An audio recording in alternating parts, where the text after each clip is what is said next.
Bok svima, ja sam Margi, dobrodošli na moj YouTube kanal. Danas imamo jednu super temu o kojoj ćemo govoriti, a osim super teme imamo i super format. Kako misliš super format? Mislim super zato što je ovaj video namijenjen za gledanje preko mobitela. Dakle, uzmeš svoj mobitel u ruke i dole u desnom kutu imaš jedan znakić, gumbić, na njega klikneš i otvorit će ti se video preko cijelog ekrana. Ja volim isprobavati nove stvari i ovo je jedna od njih, pa eto reci mi, prvo mi reci, jel više gledaš videe preko laptopa ili preko mobitela, znači da li je ovo dobar format, a drugo reci mi da li ti se sviđaju ovakvi videi koje možeš gledati na mobitelu. Danas govorimo o studiranju u inozemstvu. To je zaista jedna tema o kojoj ja želim što više informacija pružiti svima vama koji razmišljate o studiranju u inozemstvu. Ja osobno sam studirala u Francuskoj i u Belgiji, tako da o tome govorim u ovom videu, a govorim i o studiranju na Erasmusu, odnosno preko Erasmusa, znači od samih prijava do samog studiranja, i onda s druge strane govorim o studiranju u svome trošku, tako da sam pokrila obje teme. Ako znaš već nešto o studiranju u inozemstvu, a ima nešto točno što te zanima, dole u opisu ovog profila sam napisala točne minute i točnu temu o kojoj pričam na toj minuti, tako da je to, ne moraš gledati cijeli video, nego možeš samo odmah prebaciti se na taj dio videa. Također od ovoga želim napraviti jednu kao mini seriju, tako da ne ispada da samo ja pričam o svojim iskustvima, već da možete čuti i iskustva drugih ljudi, bilo da je to u Europi ili negdje drugdje u svijetu. Dakle, već u sljedećoj emisiji, epizodi, videu ću imati goste, tako da stay tuned for that. I eto, without further ado, gotovi smo s ovim uvodnim dijelom. Ovaj video koji ćete sada gledati je zapravo bio Instagram live. I ja sam ga onda uploadala na svoj Instagram kao IGTV i hrpu vas mi se javilo kako vam je super taj sadržaj, kako su super informacije saznali. Neki ste me pitali još dodatna pitanja, uvijek ako imate nešto za pitat, samo me pitajte. Ja vrlo rado dijelim informacije, ali to me nekako zapravo navelo na razmišljanje da bi mogla uploadati ovaj video i na YouTube. Tako da eto, možda je neko od vas u tražilicu upisao studiranje u inozemstvu i baš našao ovaj video. Tako da, nadam se da će vam biti koristan video, nadam se da će odgovoriti na većinu vaših pitanja. Uživajte! Moja priča započinje ovako, zato sam iskoristila ovo pitanje: što si studirala, jesi li imala stipendiju i koliko puta godišnje si išla doma. Ovako, ja sam završila jezičnu gimnaziju u Zagrebu, 18. gimnaziju na Šalati, napisala državnu maturu i prijavila se na ruski i engleski, čini mi se da sam htjela studirati, nisam prošla. Drugi izbor, ekonomija.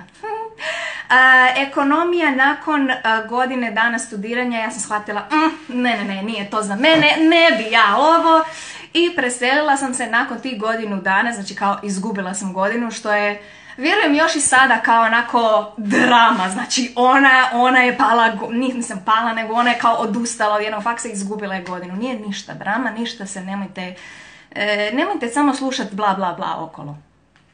Čujemo se dobro, vidimo dobro, ne sekiraj se. Hvala.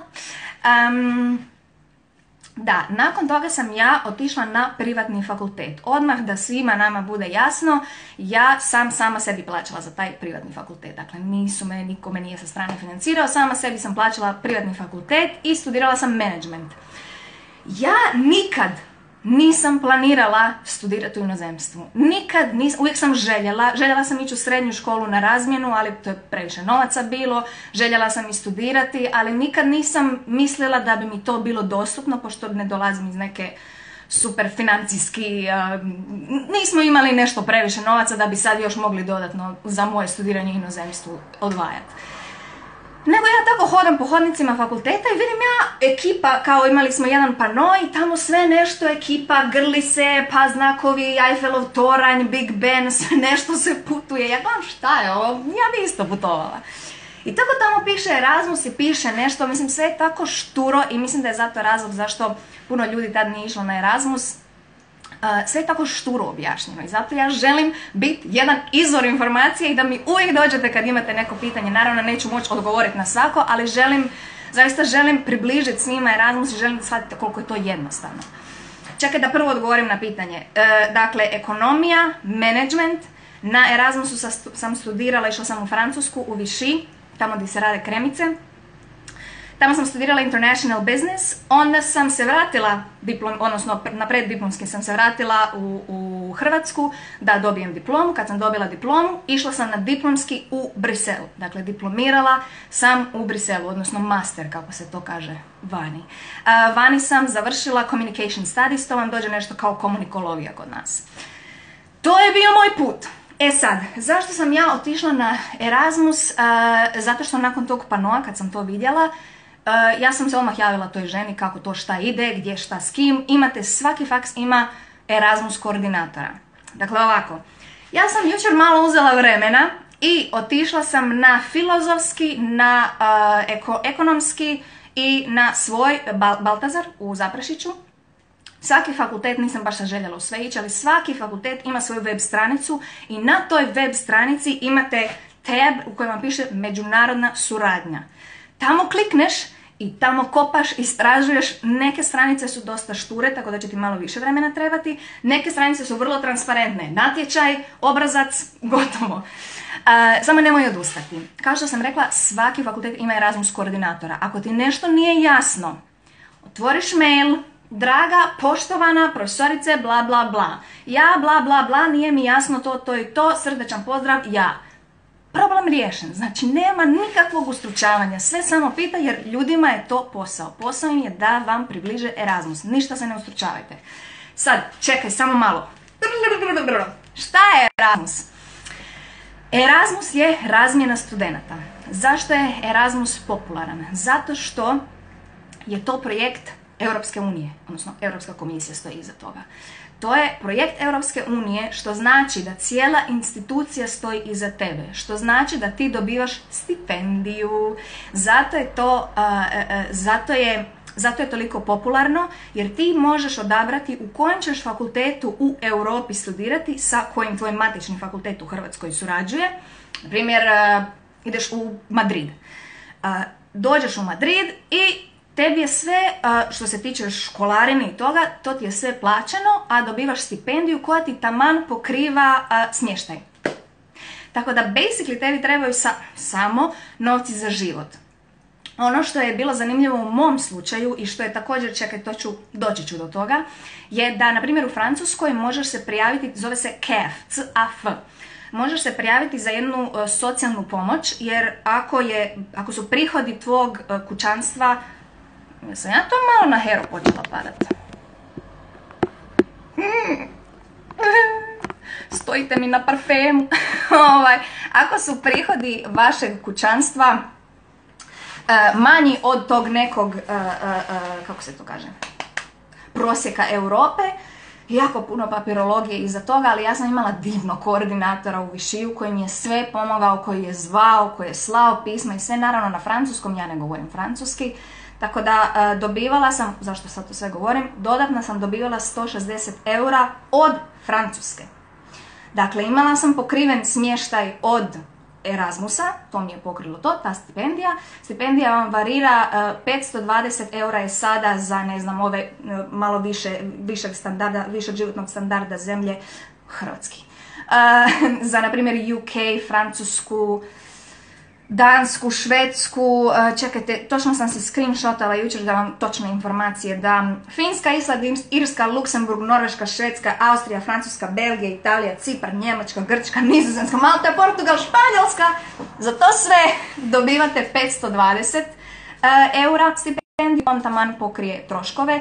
Vi možete odabrati biti u studentskom domu koji vam Erasmus sredi, koji vam Erasmus predloži, ali možete reći ne, ja sam sebi našla nešto jeftinije, ja ću uzeti ovih 520 eura i uložit ću u svoje nešto. Dakle, nije da tih 520 eura ide direktno njima za stan, nego tebi ide na račun i onda ti sa svog računa dogovaraš kako ćeš to izvesti.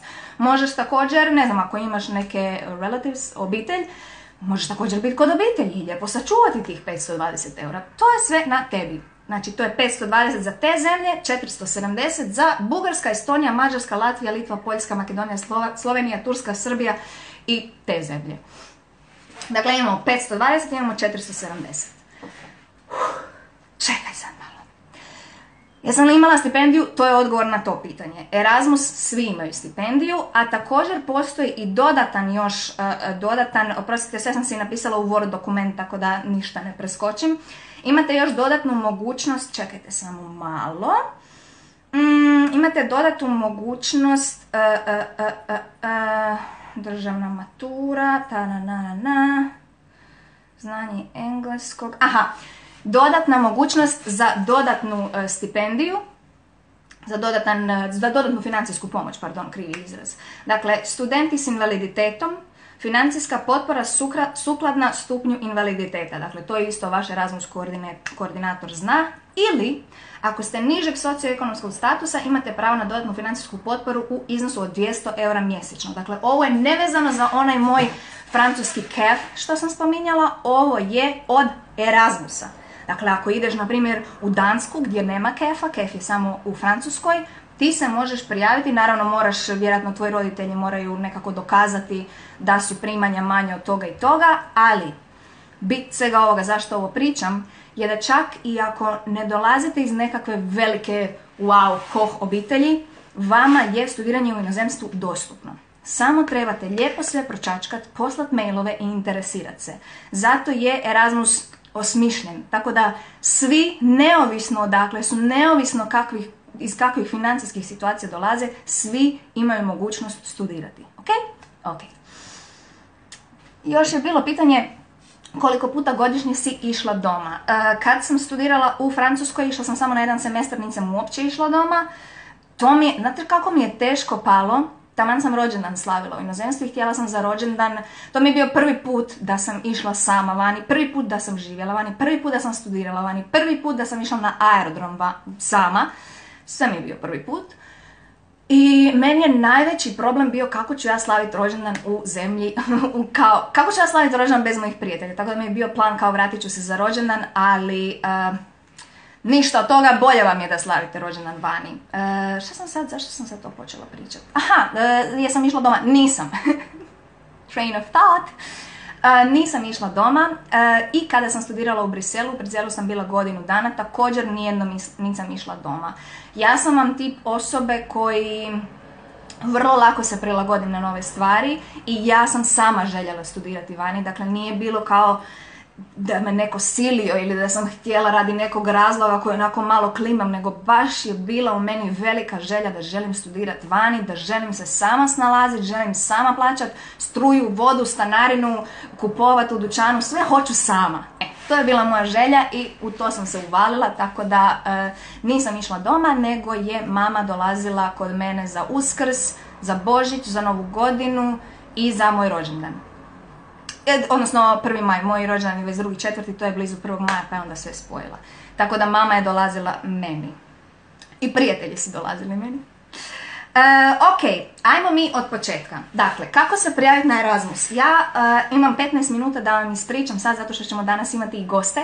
Željela sam ovo napraviti što interaktivnije, tako da čujete i možda neka druga iskustva, ne samo da ja ovdje meljem svoje. Imat ćemo dvije vrste. Imat ćemo Erasmus, imat ćemo kad studiraš u svom trošku. Erasmus, vrlo brzo ću proći kroz cijeli proces. Dakle, od početka kad ti vidiš to na stranici do kraja kad ti dođeš na lokaciju. Ove sve informacije imate na stranicama fakulteta. Tako da, ja ću ovo samo na brzinu reći čisto da dobijete jedan okvirnu ideju. Podbroj 1, imaš natječaj na stranici fakulteta. Podbroj 2, možeš na Erasmus ići tek kada imaš 60 ECTS-ova, odnosno na drugoj godini fakulteta. Podbroj 3, na koje fakultete možeš ići? Na one s kojima tvoj matični fakultet surađuje. Također taj popis imaš na stranicama fakulteta. Dakle, sve je na stranicama fakulteta. Tvog matičnog, na primjer FSG. Primjera radi, ja sam išla na Erasmus 2015. Tad je bilo samo 7 ili 8 fakulteta s kojima je moj fakultet surađivao, sad već ima dvije strane A4 papira. Tako da to vam samo govori koliko je to sad razvijeno i koliki je boom veliki nastao oko cijelog Erasmusa. Možete ići na 1 ili 2 semestra, dakle na 5 mjeseci ili na 12 mjeseci. Ja sam išla na 1, svima predlažem da idu na 2, ali isto tako razumijem ako te strah i ako je prvi put, razumijem ako ideš na 1 jer sam i sama išla na 1.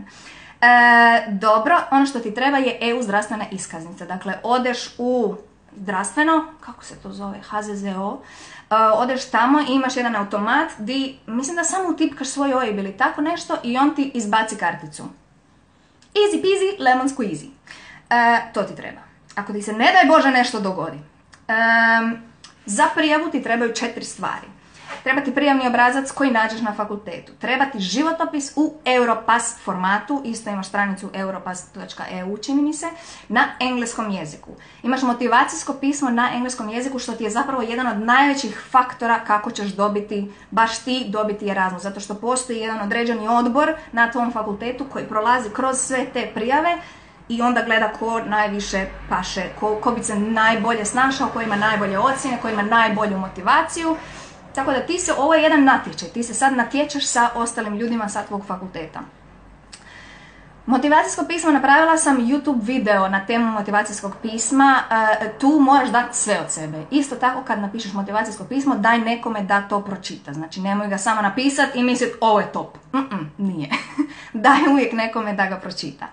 Zadnje što ti treba je prijepis dosad položenih ispita i ocjena te ostvarenih ECTS bodova. Pitali ste me koliko su ocjene bitne za Erasmus. Bitne su. Jako su bitne jer se gleda po tvom prosjeku. Naravno oni ne žele poslati neke loše studente koji imaju loše ocjene, koji ne uče, koji ometaju na satu. Jednostavno to im nije cilj zato što ti, kao ti, Ivica Perić, ti predstavljaš svoj fakultet i svoju državu na tom drugom fakultetu. Jednostavno, to je normalno. Normalno je da trebaš imati dobre ocjene. Što to znači dobre ocjene? Ne znači 5-0, ali to isto vam može vaš Erasmus koordinator sve reći. Kriteriji. Šta taj odbor gleda? Kriteriji: motivacija, dosadašnje ocjene, znanje engleskog jezika ili znanje jezika na kojem se izvodi nastava. Prioritet će imati studenti koji još nisu odlazili na Erasmus mobilnost za vrijeme studija. Dakle, ako nisi nikad bio ili bila na Erasmusu, odmah ideš gore. Tako da iskoristi ovo. Zašto ići na Erasmus? Ovo mi je najdraže pitanje. Taman, ajme, ja sam se ovo izverglala u 5 minuta. Zašto ići na Erasmus? Mene je bilo užasno strah ići na Erasmus. Broj 1 je bio moj engleski, zato što sam u srednjoj školi imala 3 iz engleskog, išla sam u jezičnu gimnaziju, imala sam 3, sve 4 godine, nisam mrdnula. Kad smo pisali one esej, kad bi profesorica izašla van, ja bih svoj esej dala svojoj prijateljici da ona to sve lijepo ispravi i vratila ona meni esej. Toliko sam bila loša. Mislim, nisam bila loša, nego jednostavno taj način, školski način učenja jezika meni nije sjeo, nego mi više sjelo da učim kroz pjesme ili kroz tako neke stvari. Tako da bilo me užasno strah zbog engleskog. Ja sam bila super, bila sam najbolja u razredu što se tiče engleskog na svom fakultetu, ali svejedno sam bila, nije to isto kao i učenje na engleskom. Cijela knjiga je na engleskom, cijelo predavanje na engleskom, skripte su na engleskom, sve je na engleskom. Toga me je bilo najviše strah i najviše me bilo strah, i čak ima to pitanje ovdje, najviše me bilo strah jesi li lako upoznala novo društvo. Toga me najviše bilo strah.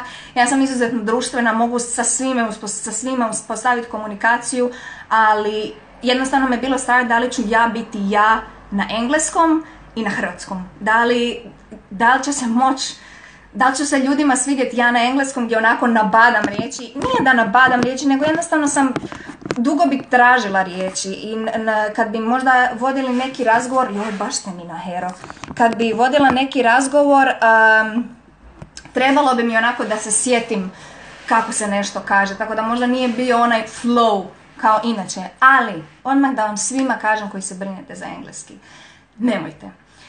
Nakon što ovo sve submitate, idete onda u sljedeći krug za Erasmus kada imate Skype razgovor i onda ispunjavate test engleskog jezika i na temelju toga onda idete dalje u sljedeći krug, odnosno tad vam javljaju jeste prošli ili niste. Skype razgovor isto na engleskom.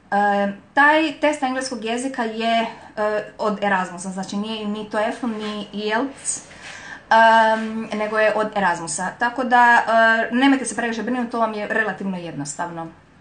Svejedno je mene bio strah. Zašto da vas ne bude strah? Zato što čim sam ja tamo došla, čim smo imali predavanje, svi ste u istom košu, da se tako izrazim. Svi ste u istom košu, svi ste došli u novu zemlju. Svi, nitko ne zna nikoga. Znači, jako malo je ljudi došlo s prijateljima, odnosno kod mene niko nije došao s nikakvim prijateljima. Ja sam bila jedina iz Hrvatske, znači nisam imala s kim pričat hrvatski. I to vam je super, idite sami, nemojte ići u paru. Šta sam još htjela reći? Da, kad vi na predavanjima vidite da ovaj iz Meksika se tamo muči sa svojim naglaskom priča, ovaj iz Francuske sa svojim naglaskom priča, ovo iz Vijetnama ni ne razumiješ što govori, ali eto, ona priča. Onda jednostavno se oslobodiš, zato što nitko ne sudi tvoj engleski. Nikog nije briga jesi ti rekao nešto u past simple, u continuous, ništa, to nije bitno. Mi smo se toliko lijepo družili i isto ovo sa pronalaskom društva sam Erasmus vam organizira evente, odmah čim dođete, ne znam, neke party nights, karaoke, da kuhate onda svoju hranu, razmjenjujete s drugima. Stalno ima neki sadržaj da se vi upoznate. Naravno, neki ljudi će ti se više svidjeti, neki manji, to je normalno, mislim, tako je i na fakultetima u Zagrebu, nije da se sa svima družiš i da si sa svima super.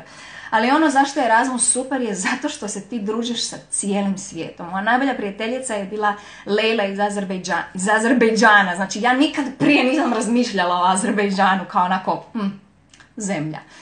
Sad mi je Azerbejdžan ono top. Studiraš sa ljudima iz Australije, iz Nepala, iz Kanade, iz Amerike. I toliko jednostavno, samo kad vi jedete zajedno i onda raspravljate, ne znam, šta se slavi kod ovih, šta se slavi kod onih, kako vi ovo jedete, kako vi ono kuhate, cijeli svijet ti je prijatelj. Mislim, ja ne mogu više, ne znam koju riječ da upotrijebim da vam prikažem koliko je to predivno, kad ste svi u istoj sobi, kad ste svi u istom auditorijumu. Da. Našla sam još neke stvari. Postanete samostalni. Znači, ovo što sam pričala o toj socijalnoj pomoći, top. Znači, sve sam si sama rješavala, sve sam se morala sama skompat sa ljudima, taj moj koordinator, morala sam biti jako dobra s njim, pronaći ga pod broj 1, zamolit to, objasniti njemu, engleski nije bio baš najbolji, ali nema veze, on je imao dobru volju, to je najbitnije. Jednostavno sve možete sami. Kad sam počela živjeti u Briselu, kad sam studirala u Briselu, tad sam tek doživjela što je briselska birokracija i što to znači biti sam, kad ne možeš nazvat mamu i reći mama, ne znam, ja sam se prijavila na stan i ne znam, nije mi došla policija, nemam pojma. Nemaš koga zapitati, sve moraš sam riješiti. Socijalne vještine, ta jedna barijera koju ja nikad u životu nisam imala, ali većina ljudi prođe tu barijeru odjednom kad odu u inozemstvo, ništa se više ne ustručavaš pitati. Treba ti pomoć. Mi dosta Hrvati znamo onako kao, ma ne, kao pusti, ja znam, ne, ništa ovo ono.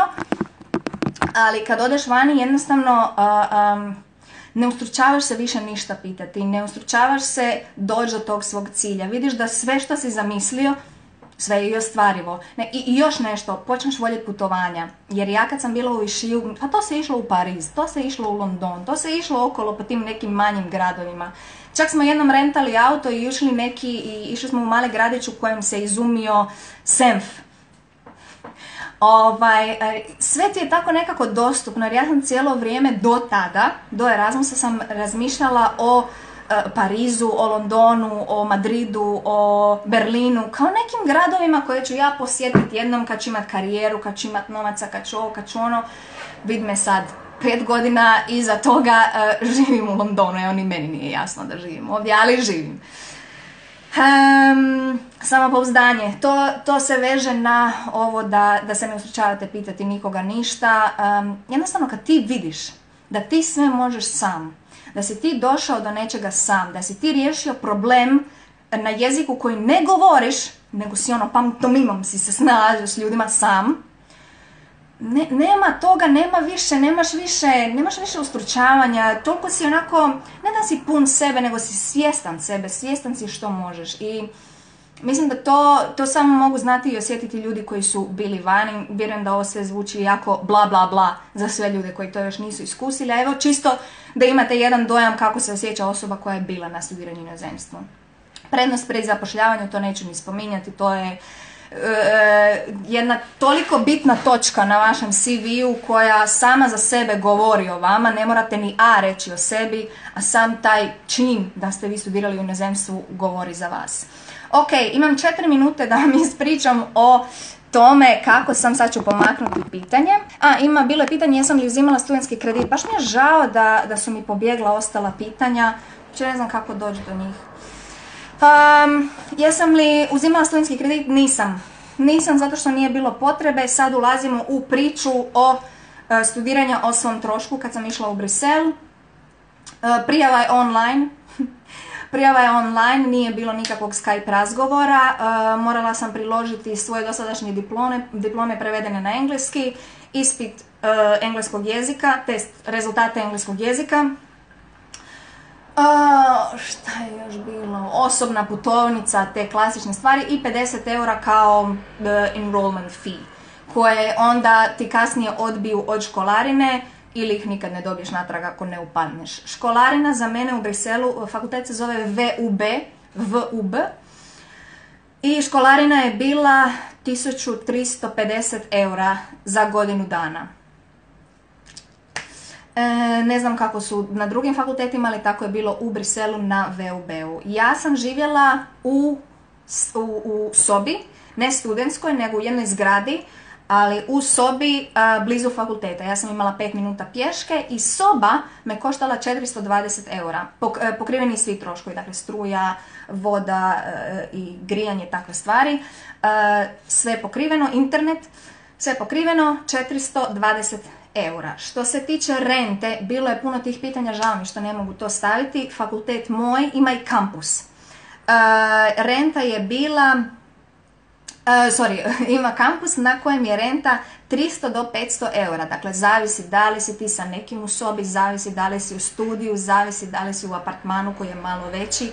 Sve to zavisi, a sam VUB, moj kampus, ima 1540 soba. Tako da, neko me pitao to ću isto odgovoriti kasnije, kao koja je najveća razlika između studiranja u Hrvatskoj i u inozemstvu. Meni je to bio taj kampus koji je ogroman, znači to je kao grad neki bio i to je sve tako bilo u staklu i tako sve zeleno, te površine i veliki nogometni teren koji je ograđen ogradom, znači ne možeš doći u njega kad ti se sprdne, nego ne znam, moraš imati neki pas, nešto.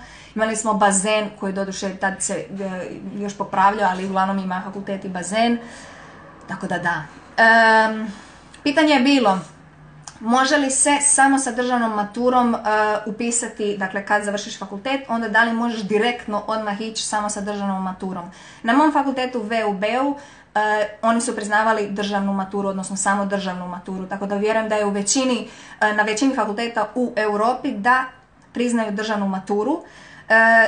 Zavisi koje certifikate fakultet priznaje, ali pošto se radi u Europi i državna matura je jedini certifikat koji mi imamo, vjerujem da svi fakulteti u Europi priznaju državnu maturu. I dobila sam jednu poruku od jedne djevojke da čak nije bilo bitno koja je razina, nego su gledali samo ocjene. Dakle, ako si na primjer uzela matematiku, kako je ono išlo? A je bila viša, a razina B je bila niža, jeli?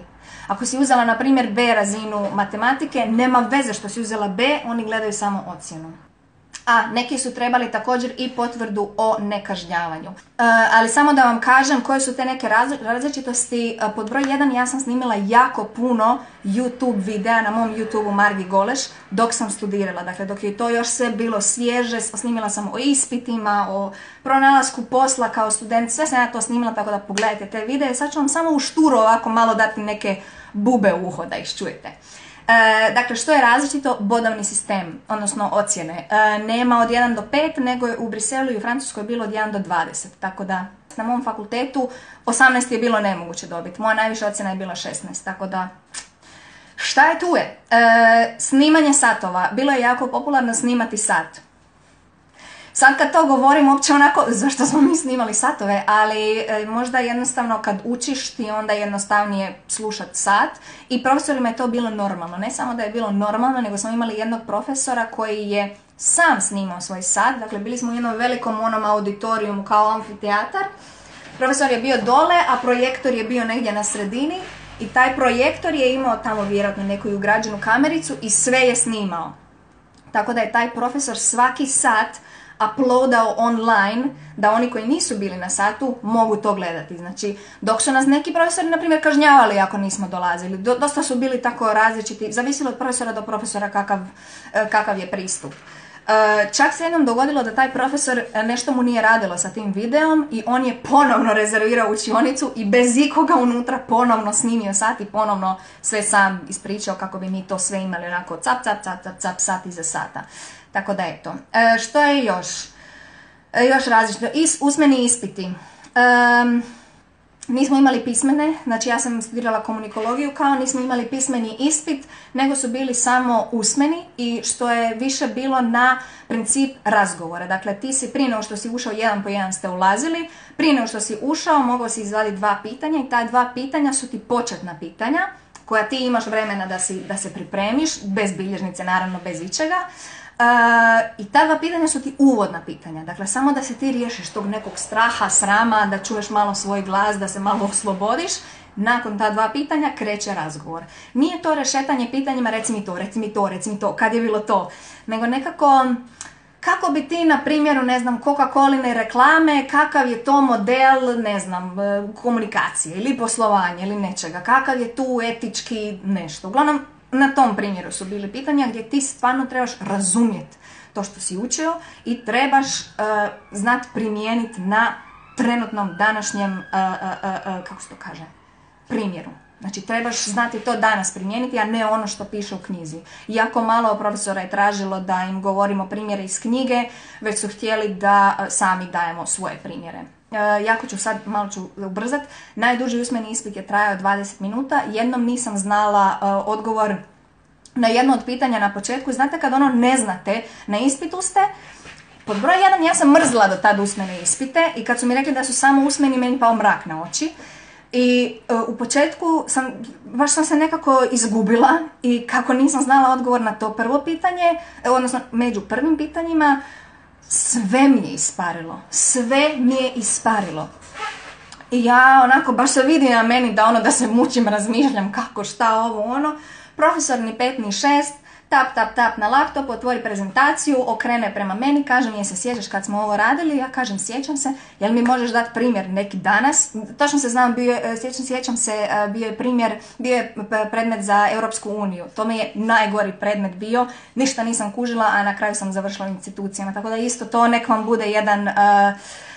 bude jedan primjer da fakultet i ono što vam ide na fakultetu i ono što vam ide u životu nebo i zemlja. I nemojte da vas, ako vam nešto ne ide na fakultetu, nemojte da vas to sputava da ne radite to u pravom životu. Uglavnom okrenuo to meni, ja njemu ispričala i mi krenuli dalje sa ispitom. Zašto ovo pričam? Zato što profesorima nije bio bit da oni pokažu koliko je njihov predmet težak i koliko su oni strogi profesori i koliko ti nisi dovoljno učio ili učila, već im stvarno su htjeli da ti nešto naučiš. Stvarno su htjeli da ti nešto zapamtiš, da ti to znaš primijeniti, da ti ostane u glavi, da si sa razumijevanjem učio to što si učio. I to mislim da je jedna od velikih razlika između mog iskustva u Hrvatskoj i u inozemstvu. Zadnje, nema kolokvija. Dakle, nismo imali kolokvije, nego smo imali te kao radove koje smo morali pisati, koji su poprilično bili teški. Ja sam bila onaj tip koji je u 23:59 sve submitao, tako da... ali da, nije bilo kolokvija, nego jednostavno cijeli taj jedan semestar odgovaraš na usmenom ispitu na kraju, što je za mene bio poprilično veliki šok. Kao što sam rekla, ne volim govoriti usmeno i ne volim odgovarati usmeno i sve moram naučiti, znači kako da ja to naučim. Ok, sad je malo vrijeme za predah, nadam se da ste vi nešto već čvaknuli, da ste pojeli. Ja idem pozvati našu prvu gošću, Lorenu.